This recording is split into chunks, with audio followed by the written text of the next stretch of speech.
The first competitive action of the 2017-18 edition was the Alicante Import Race, which saw Mafre send out an early warning to the rest of the fleet as they confirmed themselves as a race favourite, convincingly winning on home turf. The road to the start wasn't as smooth for Dutch entry Team Axel. Just days before the start of Leg 1, skipper Simeon Team Point was replaced, prompting a court case in the Netherlands that reinstated him just in time. 5 seconds to go. Leg 1 was a short sprint through the Strait of Gibraltar to Lisbon. Vestas 11th Hour Racing held on to a small lead to take the win over Mafre and Dongfeng Race Team. An intriguing start to the offshore action.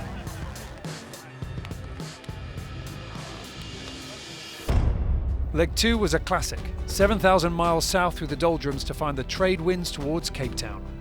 The fleet set off from Lisbon heading straight into over 30 knots of wind, the first real test for the teams and the boats, an early taste of what lay ahead in the Southern Ocean legs. I can't do 19 days of this, no one can. Mafre once again showed pure boat speed and tactical prowess, getting south early to get around the South Atlantic High, holding off the others in a drag race to the finish line in South Africa. Leg 3, a monster. 6,500 miles to Melbourne, a first experience of the Southern Ocean for many, and the first double-point scoring leg. The fleet took off south to find the big winds and big waves. More drama for Team Axel. Whilst racing in fourth place, serious damage to the mast track meant the team slowed to attempt a complicated fix at sea. A painful journey to the finish line would see them finish last.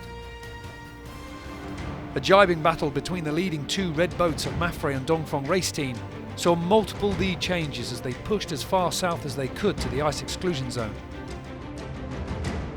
Mafre finally getting the better of the Chinese team, leading the charge north to a Christmas Eve finish in Melbourne. After a welcome festive rest period in the southern Australian city, the fleet set out back north, encountering another tricky crossing of the doldrums, which saw Sun Hun Kai Scallywag roll the dice and opt to cut the corner heading east to lead the fleet towards their homecoming in Hong Kong, though they didn't have it all their own way. Hey, runner! Can you see him best? Nipper, out of the way! Can you see him? Hold, just hold, hold! Give me a big stern, mate. We're trying to find new ways to lose the race, though, I must say. They held out for a fantastic first win in front of their home crowd in the heart of the city. Sadly, approximately 30 miles from the finish, Vestas 11th Hour Racing were involved in a collision with a non-racing vessel, which resulted in the fatality of a crew member from the other boat. Vestas 11th Hour Racing suffered serious hull damage, meaning they would not be able to rejoin the race in time for Leg 6. The best option was to send the boat on a container ship to Auckland for the necessary repairs. A Volvo Ocean Race first was the import race held in Guangzhou. Thousands of Chinese fans came to see their local heroes on board Dongfeng Race Team, but it wasn't to be their day as they snagged a mark at the start of the race, leaving them in last place. Mafre continued their winning ways in the import series as they mastered the currents of the Pearl River to take the win. Leg 6 was almost the reverse of Leg 4 as the teams chose their routes back south to Auckland. But for the first few days of the leg, the fleet would sail in the opposite direction to where they needed to go in order to find the stronger breeze. I think Auckland is over there and we're going, I don't know why, but KP must have a really good reason that we're going there. Finally, the fleet turned south for an easier than usual doldrums crossing. Team Axel were the first through the light winds and took a slim lead over Sun Hun Kai Scallywag that they managed to hold on to all the way to the finish in Auckland to become the fourth boat to win a leg in this edition of the race. David Witt's Sun Hun Kai Scallywag were hot on their heels, finishing on the podium for a second consecutive leg. Leg 7 posed a significant challenge, 7,600 miles through the fiercest ocean on the planet. The sailors knew that this leg would not be easy. This is a kind of leg where you can lose so much, a lot of stress, and it's going to be tough. Within days, the fleet were battling 40-knot winds, huge swells and freezing temperatures. With the fleet constantly jibing along the southern ice limits within the furious 50s, Team Brunel squeezed into the lead. Good. tactical situation right now. It's I think about 1,500 miles to go to the Horn. We are in the lead, so that's the good news. We've been going very nicely the last couple of days. On March 25th, everything changed for David Witt's Sunhunkai Scallywag. At approximately 1300 UTC, race control in Alicante was informed of a serious situation. British sailor John Fisher had been swept overboard in 35 knots of wind and a difficult sea state. The team conducted an exhaustive search for several hours in extremely challenging conditions, but were unable to recover their teammate. With the weather forecast due to deteriorate further, they retired from the racing to head for landfall in Chile. The news sent shockwaves throughout the fleet. It affected us all quite emotionally. We were very close to Scallywag as a team. Say that our thoughts are with the Scallywag crew and all John's family.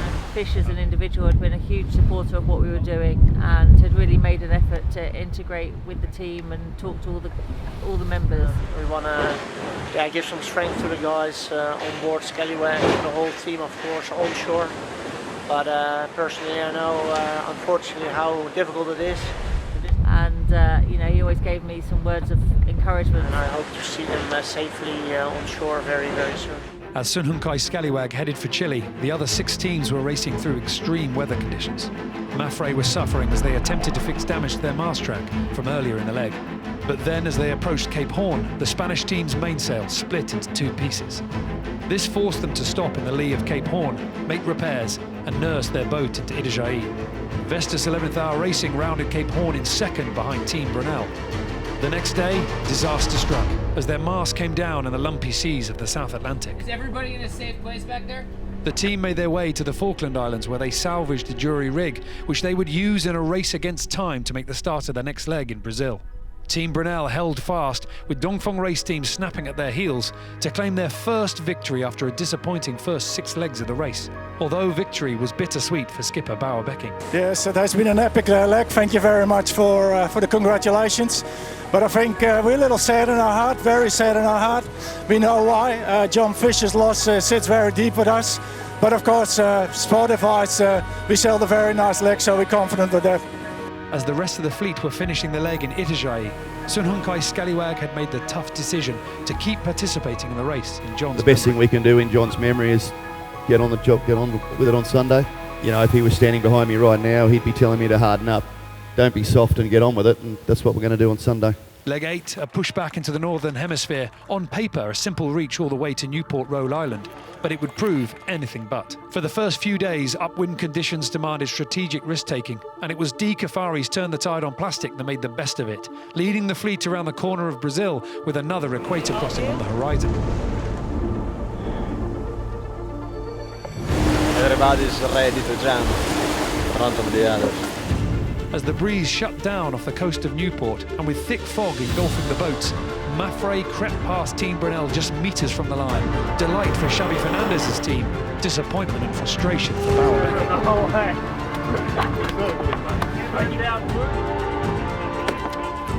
With the scores at the top of the leaderboard tightening up, the Leg 9 transatlantic crossing with double points would be key to winning the overall title. The teams flew out of Newport and were quickly into the big winds of the North Atlantic. Difference of opinion of how to find their way around the low pressure saw a big split in the fleet. However, when the 7 boats converged, they found themselves reaching along in record-breaking conditions. Pretty good at that angle. 5 of the teams broke the Volvo 65 24-hour distance record. However, it was Team Axonobel who went one step further in setting a new outright Volvo Ocean Race record. 602.54 miles were covered by Simeon Team Point and crew, an impressive feat in the one design class. I would have bet the house you couldn't do 600 in one of these boats. While Team Axonobel were writing themselves in the history books, it was the other Dutch team that were victorious, taking the maximum 14 points at the finish line in Cardiff. Bauer Becking and his team were on the charge towards the top of the leaderboard. You know, you have good moments, you have bad moments.